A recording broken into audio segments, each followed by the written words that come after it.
If you're reading this because you feel lost, I want you to know I'm happy you're here. Not in a corny way, in a genuine, I see you kind of way. I know what it feels like to wake up and wonder where your life is heading, to scroll through everyone's highlight reels and feel like yours is a rough draft. I've had mornings where my brain felt noisy and flat at the same time. I've sat in cars outside houses trying to pull myself together before walking in like everything was fine. If that's you, you're not broken. You're human. This is what I needed to be told when I was younger. Being lost doesn't quite equate to failure. It equates that you're evolving. As we evolve out of things. Habits, prescriptions, even parts of ourselves. The old map no longer applies, and it hurts. But it is also the moment when a new map may be created. Today I'm posting a set of thoughts that allowed me to recreate mine. None of them are magic, all of them are practical. Consider this video a cup of tea with a friend who won't allow you to give up on yourself. Hang in there with me for the whole shebang. Somewhere in here is a line you need. When you hear it, stop, take a breath, and let it register. You're not broken. Something that worked for me in the beginning was giving a new name to my missing something. Instead of calling it failure, I started calling it transition. Think about the times you've moved house, changed jobs, graduated from school, or had a child. The bit in between is messy. The furniture is being stuffed into boxes, the cupboards look bare, you feel the world is shifting, but the new rhythm is not settled yet.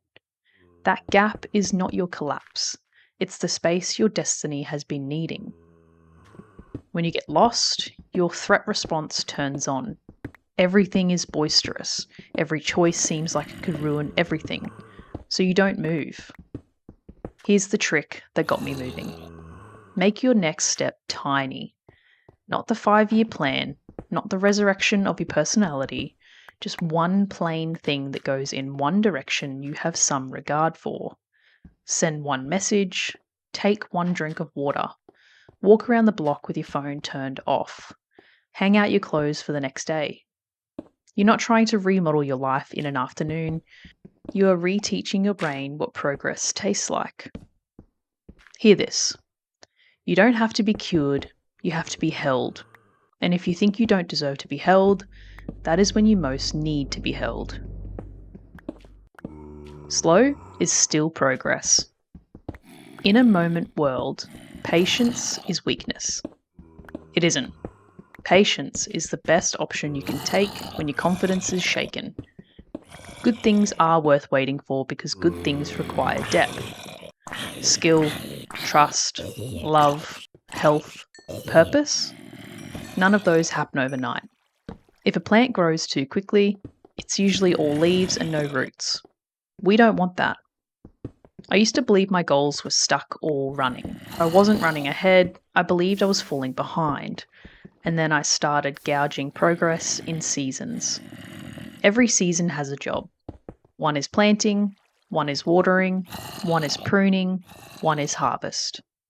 When I viewed my life that way, I stopped judging a winter for not looking like summer. The question no longer was, why am I not there yet? And became, what is this season calling for from me?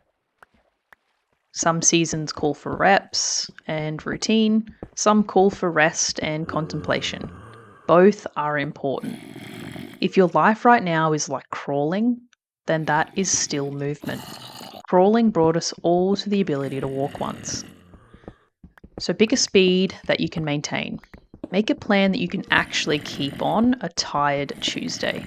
Showing up quietly every day will prevail over a grand splash of effort that dissipates by Friday. Slow is not small. Slow is maintainable. Choose your few. When I was most lost, I tried to make everyone happy. That's a recipe for losing yourself. The cure was not to become tougher, it was to become clearer. You require people who have witnessed the raw you and still receive your messages. People who tell you the truth softly. People who would show up if your tired bursts at 11 p.m. Those are friendships nurtured, not accumulated. If your calendar is full of names but your heart still hurts, there's a reason. Depth requires connection. Connection requires time. Time means fewer people, so choose your few. Plan regular check-ins. Ask for more than how work is. Try what's heavy and what's good. Send a voice note the second they pop into your head. Notice their exam, their scan, their job interview, their child's birthday. Catch them in the act of doing something right and praise them. Here's a small test. When you depart from someone, do you feel more hopeful or more empty? Observe that. Let your circle be small enough to care and large enough to expand, and your sense of belongingness will return. Care loudly. For years, I played it cool. I thought that attempting made me needful. I'd play it like I didn't care, so I wouldn't get hurt if things didn't work out for me. It shielded me, but it kept me average. Being caring isn't cringe. Being caring is courageous. The people who change their lives are the people who are willing to be noticed trying. Care loudly is coming up ready. You ask questions second. You tidy up your space because you honour your mind. You do the extra read through before submitting the work. You text first. You're enthusiastic when you're proud of what you've done. You applaud your friends without tallying. Yes, getting your feelings involved leaves you open to teasing by those that don't want to be bothered. That's fine. Numb is not where you want to be. Alive is.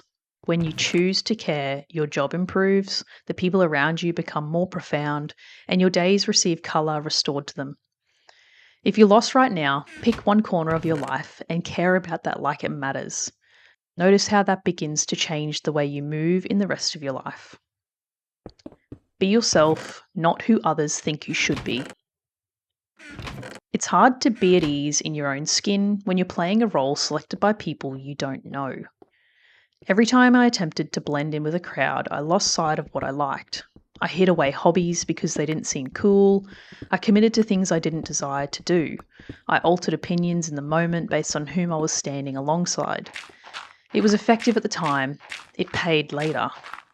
Being real is not a hall pass to be cruel. It is being true to live in alignment. What do you care about? What do you love? What do you know is right, even if it's not popular right now? Start there. Say it softly. Hold it lightly. Let people opt in to the real you. Some will drift away. Some will come closer. Both are a win because both make your life more true. A helpful trick helped me. Make a 2-column list. In one column, list what nourishes you. In the other column, list what depletes you. Keep the list in a place you can see it. Refer to it when you say yes or no. The more your days look like what you wrote, the less lost you are, because your actions are finally aligned with your values. Call home. If you're lucky to have an elder voice around you, call them. Text is fine. Call is better. You learn from a call. You hear stories you didn't even know you need to hear. You gain context for your family. You gain perspective for your issues. And you make someone who cares about you feel useful and close for a moment. I used to avoid calls when I was in a low spirit because I thought I had to be wonderful to be loved. I don't, and neither do you. You don't require a promotion to call your nan. You don't require 6-pack abs to have dinner at your mum and dad's. Use your dull day. Ask 3 questions. What was your most difficult task? What was your favourite spot? What do you wish you would have done sooner? And listen. You may leave with a tale that grounds you. You may leave with a reminder that you are descended from tough people. If you've got a messy family or aren't around your family, there are other families. A neighbour, a mentor, a coach, a teacher from years ago. The concept is simple. When you're lost, borrow someone else's confidence for a minute. Have them remind you who you are. Eat like you love yourself. When life is a mess, food is one of the few areas where you can get back in control. I'm not talking about perfection. I'm talking about being kind to your future you. Think of meals like notes. With every meal you eat, you send your body a message saying either keep going or crash again. When I started sending better messages, everything didn't seem so fuzzy. Here's what worked. I quit pursuing rules I could not abide by and began incorporating small upgrades. A glass of water before coffee, a piece of fruit with breakfast, a source of protein on every single plate, vegetables at dinner even when I didn't want them, a snack that grows on a tree rather than a snack that could survive a nuclear winter. I still get treats. I prefer them because they're not fogging my head every afternoon. Your mind works from what you feed it. If your mood tanks each afternoon at 3 p.m, it's not necessarily a personal failure, it's probably just lunch. Take 2 meals and eat like you're honouring yourself and notice the difference. When energy returns to normal, decisions get easier. When decisions get easier, direction returns. Select one hill. Lost is like trying to climb every hill you spot and making no progress. The key is to choose one hill and start from your side. Your hill is the work or mission you'll give disproportionate focus for a season. Not for life, for one season. You choose it on interest, values, and the kind of person you want to become. When I tried to do it all at once, I had too many half-finished identities. Half writer, half runner, half student, half friend, all frustration. When I chose one, my days became clear. The choice did not mean I stopped caring about all the other things in my life. It meant I accepted that being depth trumps dabbling. 10 minutes a day dedicated to one hill adds up really fast. At the end of the month, you have evidence. At 3 months, you have momentum. At 1 year, you have a series of work or a body capable of lifting more than you ever thought. If selecting a hill scares you, plan on a review date. Tell yourself you'll review in 3 months. Freedom to change directions removes the fear of commitment, and it is the only thing that produces mastery. Become yourself before you date. It's simple to think that a relationship will heal your loneliness. Your partner can be a sweet addition to your life, but they're not a replacement for a relationship with yourself. When I dated as an escape from my own work, I brought unresolved issues into spaces that needed love. It wasn't nice to me or the other person. Building yourself is not punishment, it's preparation. Find ways of coping with your emotions when you're under pressure. Find ways of speaking when you're tired. Find ways of saying sorry without excuse. Find ways of keeping your boundaries without being cold. Find ways of giving without bankruptcy. The more skilled you become at being you, the better partner you will be, and the better partner you will choose. This is the paradox. Once you become an individual who likes your own company, you no longer chase people who are toxic for you. You're less likely to be satisfied with crumbs. You are likely to pace the relationship with common sense and listen to your inner voice.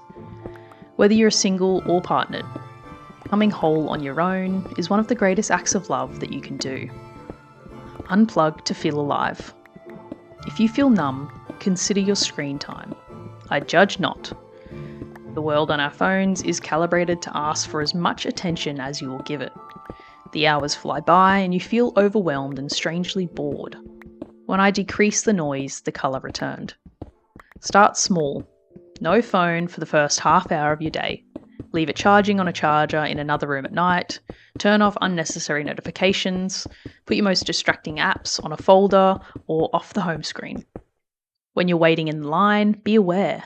When you're eating, chew food. When you're walking, let your mind wander. Boredom is not your worst enemy. Boredom is the space where ideas are. The wish is not to disappear from the internet. The wish is to be human once more. To give your nervous system a break long enough that you can actually hear your thoughts. When you can hear them, you can direct them. When you can direct them, you can direct your life. The world isn't over. When you are lost, it's easy to think the world is careening off a cliff. The news is loud, the noise is loud, hope is spoken in hushed tones. I'm not here to sweep under the rug hard things. I'm here to direct you towards the good ones. People are kinder in person than they are online.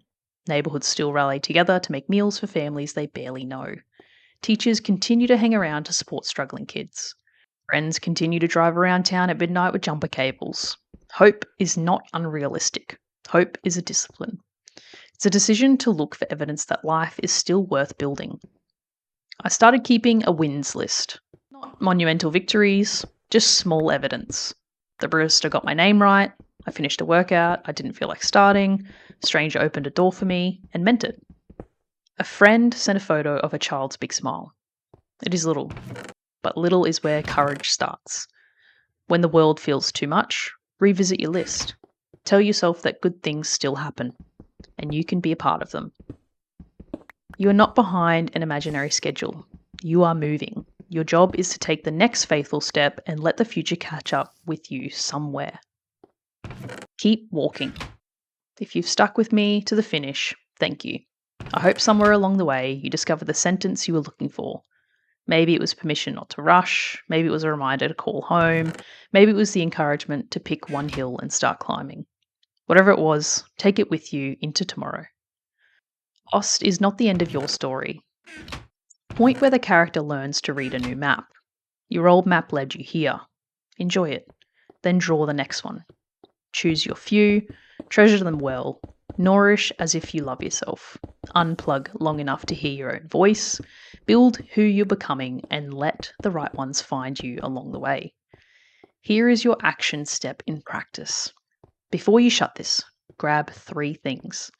One small thing you'll do in the next hour, one person you'll text in the next 24 hours, one hill you will tackle for the next 3 months. Jot that down somewhere you'll see in the morning. You're allowed to begin again. You're allowed to take your time. You are allowed to ask for help. You're allowed to outgrow the old aspects of yourself and remain grateful for them. I'm cheering you on. Keep going. We will stumble through this together.